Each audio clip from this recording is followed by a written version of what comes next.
يا ابني ما تعطس وودي وشك الناحيه الثانيه. هي من الذوق يعني. جت عليك؟ والله انت ما تعرفش انها جت عليا؟ لو سمحت لما تيجي تعطس او ربنا يشفيك ويعافيك يا رب، بس يبقى ودي وشك الناحيه الثانيه.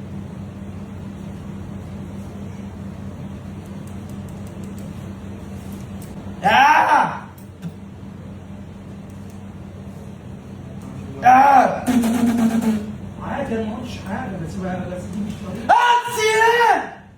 يا ابني في ايه؟ في ايه يا ابني؟ لا حول ولا قوه الا بالله. في ايه؟ عندي بوضة جماعة. قول له ودي وشك الناحيه الثانيه. ايه ده؟ في ايه يا جماعه؟ دي معقوله كده؟ جت عليك يا عمو؟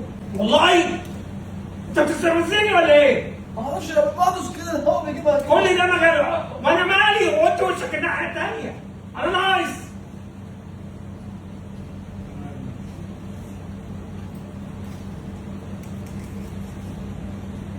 مؤاخذة. ماشي يا ابني، الف سلامه عليك. أنا آسف يا رب. ربنا يشفي عنك ويعفو عنك. أنا آسف. خلاص يا ابني خلاص. أنا آسف. خلاص انت زيك. أنا آسف. ماشي خلاص. أنا آسف. لا حول ولا قوه الا بالله. خلاص يا ابني. أنا آسف. يا سيدي ما انا قلت لك عادي، قابلت هذا. هعطس كده. مش معقوله كده. ايه ده؟ في ايه؟ في ايه؟ انا خلصت بسرعه خلاص. طب انا ذنبي ايه انا؟ خلصت انا لو جات لي الحاله دي عندي موت. طب انا مالي يا ابني؟ ما تعالج نفسك. عندي موت. لا حول ولا قوه الا بالله. عامل ايه بالمنديل وخرقني؟ خلاص معلش خلاص اغسل وشك ده خلاص خالص طيب. بديك منديل خلاص. ايه ده يا ابني؟ ودي وشك الناحيه. عايز اضربك؟ اعتبرني زي ابنك. ما انا بعتبرك زي ابني.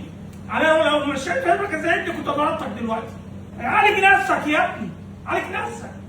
مؤاخذة. عندي بوضة. عندي خلاص بوضة. خلصت بسرعه. خلصت بسرعه.